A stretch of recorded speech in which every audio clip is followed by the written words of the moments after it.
Hello everyone, welcome to my channel.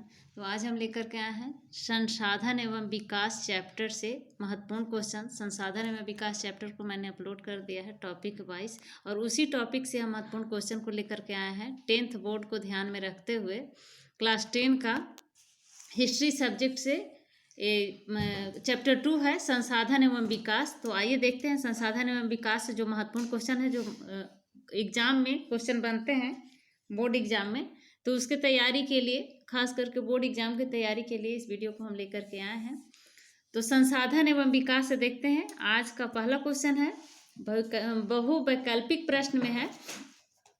पहला है, लौह अयस्क किस प्रकार का संसाधन है? तो लौह अयस्क जो संसाधन है वो किस प्रकार का संसाधन है? ऑप्शन, ऑब्जेक्टिव क्वेश्चन भी बोर्ड एग्जाम में पूछा जाता है। इस तरह का ऑब्जेक्टिव क्वेश्चन, इस तरह से ऑब्जेक्टिव क्वेश्चन, फिर लॉन्ग क्वेश्चन पूछा जाता है, फिर वेरी लॉन्ग क्वेश्चन पूछा जाता है। तो इस प्रकार से हम देखते हैं कि ऑब्जेक्टिव क्वेश्चन को भी चैप्टर बाय हम तैयारी करते जाएंगे तो आसान होगा, एग्जाम में कोई परेशानी नहीं होगी। तो देख लेते हैं इसका, लौह अयस्क किस प्रकार का संसाधन है?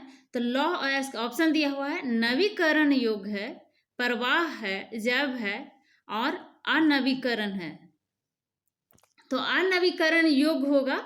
लौह अयस्क जो है संसाधन है अनवीकरण योग्य, तो इसका राइट आंसर हो जाएगा ऑप्शन डी, अनवीकरण योग्य। लौह अयस्क किस प्रकार का संसाधन है? तो अनवीकरण संसाधन है।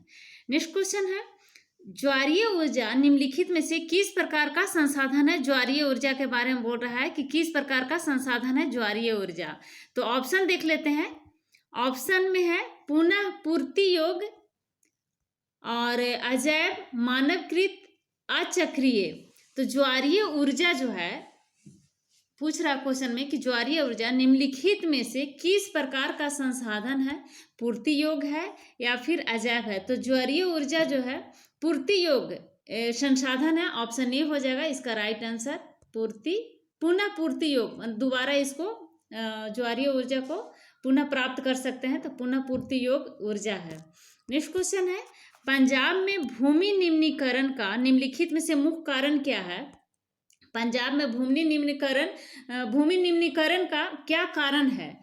ऑप्शन देखिए, गहन खेती, अधिक सिंचाई, वनोन्मूलन, अति पशुचारण। तो भूमि निम्नीकरण का पंजाब में प्रमुख कारण होगा अधिक सिंचाई। अधिक सिंचाई का साधन होने के कारण भूमि निम्नीकरण का एक कारण है पंजाब में, इसी कारण से भूमि निम्नीकरण वहां किया गया है, अधिक सिंचाई के कारण। नेक्स्ट क्वेश्चन है, निम्नलिखित में से किस प्रांत में सीढ़ीदार यानी सोपानी खेती की जाती है?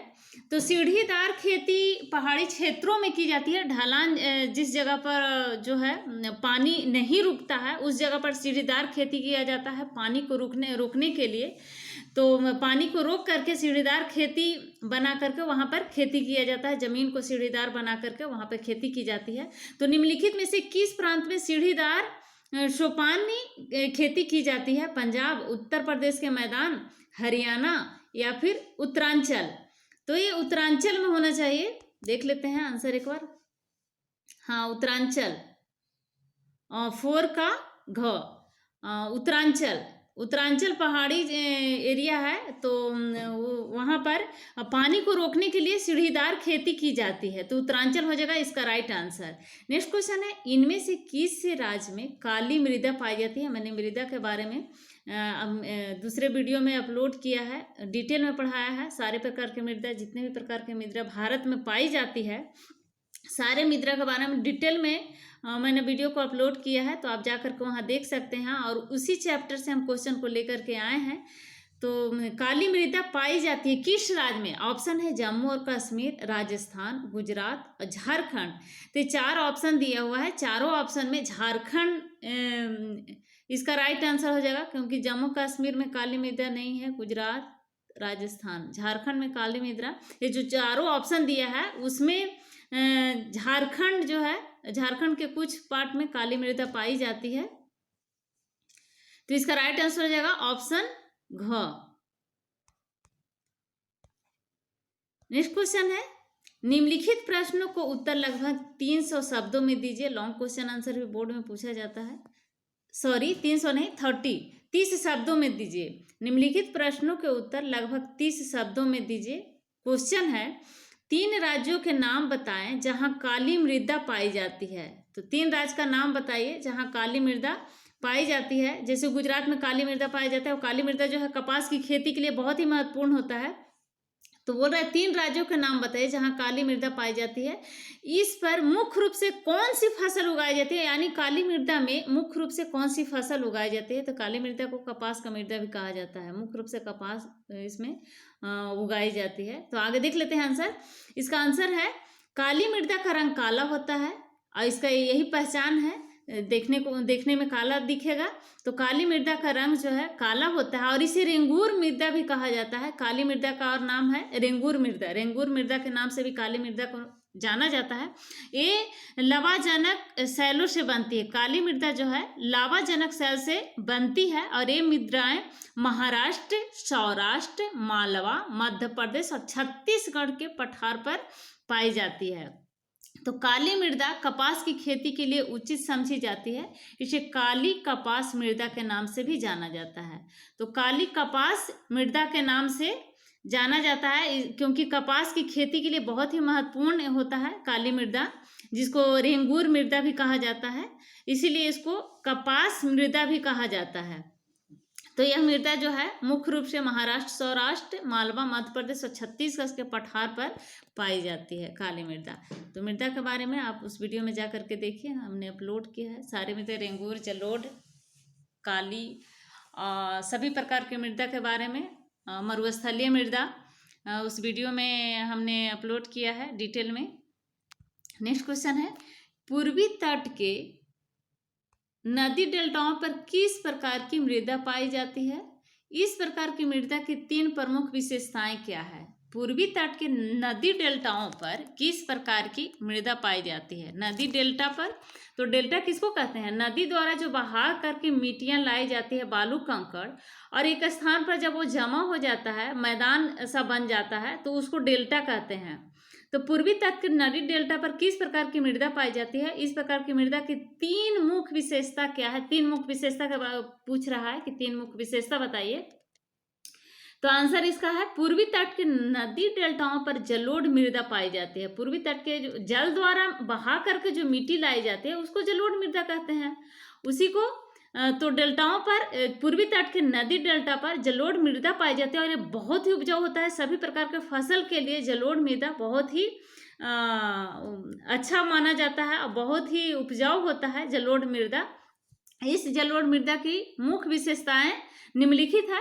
पहला विशेषता यह है कि यह मृदा हिमालय के 3 महत्वपूर्ण नदी तंत्र, हिमालय के 3 महत्वपूर्ण नदी तंत्र सिंधु, गंगा और ब्रह्मपुत्रा, तो तीनों नदियों द्वारा बहा करके जो लाया जाता है निक्षेप, उसी से ये डेल्टा बनता है, जिसको जलोढ़, और इसी को जलोढ़ मृदा के नाम से जाना जाता है, जलोढ़ मृदा बोलते हैं।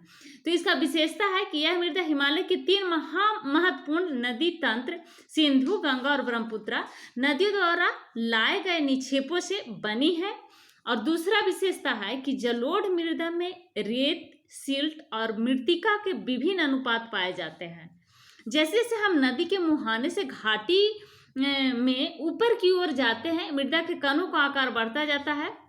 नदी के मुहाने, जस्ट नदी का मुहाना जहाँ से शुरू होता है, वहाँ से उस घाटी से जैसे जैसे ऊपर की ओर जाएंगे तो मृदा के कण का आकार बढ़ता जाता है, क्योंकि बड़े बड़े जो कंकड़ होते हैं वहाँ पर बैठते जाता है और महीन कंकड़ नदी के मुहाने तक, तो बड़ा बड़ा कंकड़ फिर बाद में ऊपर जैसे जैसे जाएंगे नदी के मुहाने से घाटी की ओर, ऊपर की ओर अगर हम जाएंगे तो मृदा का कण का आकार बढ़ते चला जाएगा। नेक्स्ट विशेषता है तीसरा कि जलोढ़ मृदा बहुत उपजाऊ होती है। अधिकतर जलोढ़ मृदाएं पोटास, फास्फोरस और चूना युक्त होती है, जो इनको गन्ने, चावल, गेहूं और अन्य अनाजों और दलहन फसलों की खेती के लिए उपयुक्त माना जाता है इसको। और अधिक उपजाऊपन के कारण जलोढ़ मृदा वाले क्षेत्रों में गहन कृषि की जाती है, क्योंकि यहाँ पर उपज जो है अधिक होता है और यही कारण है कि यहाँ पर कृषि बहुत गहन की जाती है। और यहाँ इस जगह पे, इसके आसपास के एरिया में जनसंख्या भी अधिक होता है। नेक्स्ट क्वेश्चन है, पहाड़ी क्षेत्रों में मृदा अपरदन की रोकथाम के लिए क्या कदम उठाने चाहिए? पहाड़ी क्षेत्र में तो सीढ़ीनुमा खेती किया जाता है पानी को रोकने के लिए और मृदा को रोकने के लिए, ताकि पानी का बहाव से जो तेजी से जो बहाव आएगा उससे मृदा कट के न चल जाए। तो यही क्वेश्चन है कि पहाड़ी क्षेत्रों में मृदा अपरदन को रोकथाम के लिए क्या कदम उठाने चाहिए। आंसर देखते हैं। मृदा के कटाव और उसके बहाव की प्रक्रिया को मृदा अपरदन कहते हैं। मृदा का कटाव और पानी द्वारा जो बह जाता है, मृदा बहा करके पानी जो लेके चला जाता है मृदा को, तो उसको अपरदन कहा जाता है। तो विभिन्न मानवीय तथा प्राकृतिक कारणों से मृदा अपरदन होता रहता है। पहाड़ी क्षेत्रों में मृदा अपरदन की रोकथाम के लिए निम्नलिखित तरीके अपनाए जाने चाहिए। पहला तरीका है पर्वतीय ढालों पर समोच्च रेखाओं में समानांतर हल चलाने से ढाल के साथ जल बहाव गति घटती है। इसे समोच्च जुताई कहा जाता है। ये पहला विशेषता है। और दूसरा है कि पर्वतीय ढालों पर सीढ़ीदार खेत बनाकर अब नालिका अपरदन को रोका जा सकता है। और पश्चिमी और मध्य हिमालय में सोपान अथवा सीढ़ीदार कृषि काफी विकसित है। नेक्स्ट विशेषता है कि पर्वतीय क्षेत्रों में पट्टी कृषि के द्वारा मृदा अपरदन को रोका जाता है। पट्टी कृषि के द्वारा पर्वतीय क्षेत्र में पट्टी कृषि के द्वारा मृदा अपरदन को रोका जाता है। और इसमें बड़े खेतों को पट्टियों में बांटा जाता है। बड़ा बड़ा जो खेत होता है उसको पट्टी में बांटा जाता है, घेरा जाता है, उसको पट्टी दे करके बांधा जाता है ताकि मृदा का अपरदन ना हो। तो इस प्रकार से पर्वतीय क्षेत्रों में पट्टी बांध करके कृषि की जाती है। और फसलों के बीच में घास की पट्टियां उगाई जाती है। ये पवनों द्वारा जनित बल को कमजोर करती है। पवन द्वारा जो पवन द्वारा जो पानी आता है तो उसको रोका जाता है, उसको कमजोर करता है। पर्वतीय ढालों पर नेक्स्ट विशेषता है कि पर्वतीय ढालों पर बांध बनाकर, पर्वतीय ढाल जहाँ पर होता है वहाँ पर बांध बनाकर के जल प्रवाह को समुचित ढंग से खेती के काम में लाया जाता है। जैसे डैम ये सब बना करके खेती जल को इकट्ठा किया जाता है और उसको खेती के सिंचाई के लिए उस प्रकार से उसको यूज में लाया जाता है, प्रयोग में लाया जाता है, उपयोग में लाया जाता है। तो मृदा रोधक बांध अब नालिका के फैलाव को रोकते हैं। तो इस प्रकार से पर्वतीय ढालों में, पर्वतीय इलाकों में देखते हैं हम कि पर्वतीय ढालों पर समोच्च रेखाओं के समानांतर हल चला करके उसको बहाव गति को रोका जाता है। इस प्रकार से खेती की जाती है।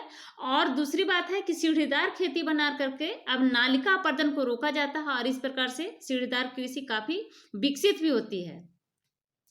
तो पर्वतीय क्षेत्रों में पट्टी कृषि के द्वारा भी मृदा अपरदन को रोक करके और कृषि की जाती है। और पर्वतीय ढालों पर बांध बना करके जल प्रवाह को समुचित ढंग से खेती के काम में लाया जा सकता है। नेक्स्ट क्वेश्चन है कि जैव और अजैव संसाधन क्या होते हैं, उदाहरण दे। जैव और अजैव संसाधन किसको बोलते हैं? तो आइए सबसे पहले हम लोग जानते हैं जैव संसाधन क्या है। तो जैव संसाधन वे संसाधन जिनकी प्राप्ति जीव मंडल से होती है। जैव संसाधन के बारे में भी हमने वीडियो में अपलोड किया है। तो जैव संसाधन वे संसाधन जिनकी प्राप्ति जीव मंडल से होती है और जिनमें जीवन व्याप्त होता है, जैव संसाधन कहलाते हैं। यानी जिसमें जीवन होता है उसको जैव संसाधन कहा जाता है। जैसे मनुष्य हो गया, वनस्पति जगत हो गया, प्राणी जगत, पशुधन हो गया, मत्स्य जीवन, ये सब जैव संसाधन हो गया। और अजैव संसाधन वे सारे संसाधन हो गए जो निर्जीव वस्तुएं से बने होते हैं, उसको अजैव संसाधन कहते हैं। जैसे चट्टानें और धातुएं। तो जैव संसाधन किसको कहते हैं? जो सजीव वस्तु जिसमें जीव हो उसको जैव संसाधन कहा जाता है। जिसमें यानी जिसकी प्राप्ति जीव मंडल से होती है उसको जैव संसाधन कहते हैं। जिसमें जीवन व्याप्त हो उसको जैव संसाधन कहेंगे। और जो निर्जीव वस्तुओं से बनी होती है उसको अजैव संसाधन कहते हैं। नेक्स्ट क्वेश्चन है निम्नलिखित प्रश्नों को उत्तर लगभग 120 शब्दों में दीजिए। तो इस प्रश्न का लॉन्ग प्रश्न है, इसको 120 शब्दों में आंसर करना है। तो आइए देखते हैं इसको। क्वेश्चन है कि भारत में भूमि उपयोग प्रारूप का वर्णन करें। वर्ष 1960-61 में वन के अंतर्गत क्षेत्र में महत्वपूर्ण वृद्धि नहीं हुई, इसका क्या कारण है? 1960-61 में वन क्षेत्र में वृद्धि नहीं हुई, तो इसका क्या कारण हो सकता है? क्या कारण था कि 60-61 में वन क्षेत्र की वृद्धि नहीं हुई? तो भारत में भूमि उपयोग का प्रारूप क्या है? तो आइए जानते हैं कि भारत में भूमि उपयोग का प्रारूप क्या है। आंसर होगा कि भारत में भूमि का उपयोग अलग अलग प्रकार के कार्यों में किया जाता है। भूमि का उपयोग कुल भूमि में से 93% भोग के ही उपयोग के आंकड़े उपलब्ध हैं।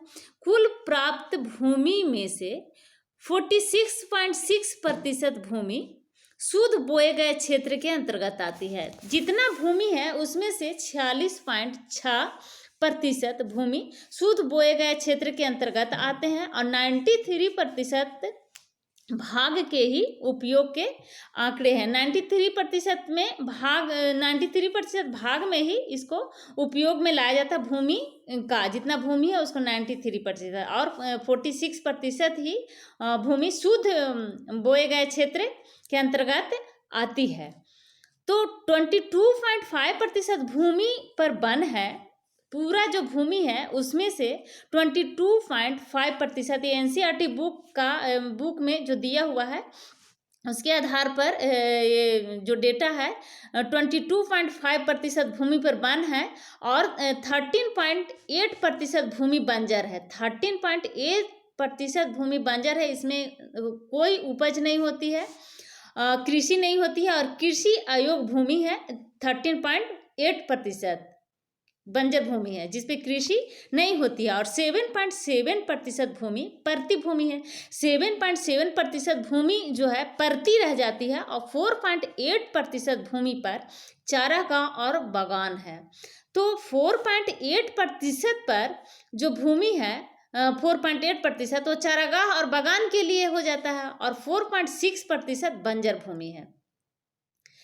तो वर्ष 1960-61 में वन के अंतर्गत क्षेत्र में वृद्धि तो हुई है किंतु यह वृद्धि बहुत मामूली है। राष्ट्रीय वन नीति 1952 के अनुसार 33% भूमि पर वन होने चाहिए किंतु भारत में बढ़ती जनसंख्या, अधिक औद्योगिकीकरण आदि के कारण निरंतर वनों के कटाव से वन भूमि में अधिक वृद्धि नहीं हो पाई है। लगातार भू उपयोग के कारण भू संसाधनों का निम्नीकरण हो रहा है। अधिक वन पर्यावरण को संतुलित करते हैं, मृदा अपरदन को रोकते हैं तथा भूमि को निम्नीकरण से बचाते हैं। इसलिए अधिक से अधिक वृक्ष लगाकर वनों के प्रतिशत को बढ़ाना जरूरी है।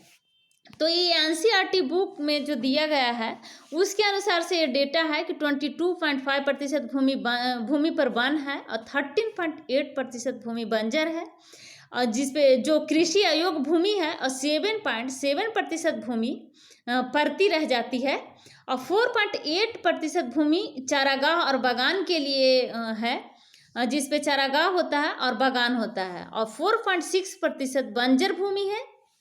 इस पे भी जो है कृषि नहीं होता है।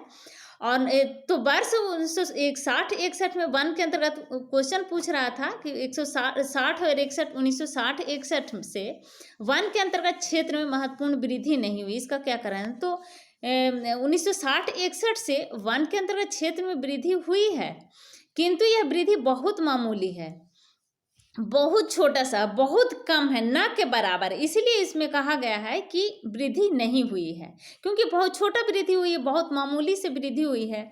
तो राष्ट्रीय वन नीति 1952 के अनुसार 33% भूमि पर वन होने चाहिए किंतु भारत में बढ़ती जनसंख्या, अधिक औद्योगिकीकरण आदि के कारण निरंतर वनों के कटाव से वन भूमि में अधिक वृद्धि नहीं हो पाई है और लगातार भू उपयोग के कारण भू संसाधनों का निम्नीकरण हो रहा है। अधिक वन पर्यावरण को संतुलित करते हैं, मृदा अपरदन को रोकते हैं तथा भूमि को निम्नीकरण करने से बचाते हैं। इसलिए अधिक से अधिक वृक्ष लगाकर वनों के प्रतिशत को बढ़ाना जरूरी है। तो ये थे आज के हमारे संसाधन एवं विकास से कुछ महत्वपूर्ण प्रश्न। तो अगर अभी तक आपने मेरे चैनल को सब्सक्राइब नहीं किया है तो प्लीज़ मेरे चैनल को सब्सक्राइब करें, लाइक करें एंड शेयर करें। यहाँ पर सभी विषयों को पढ़ाया गया है, आप इस चैनल को देखिए। Thank you.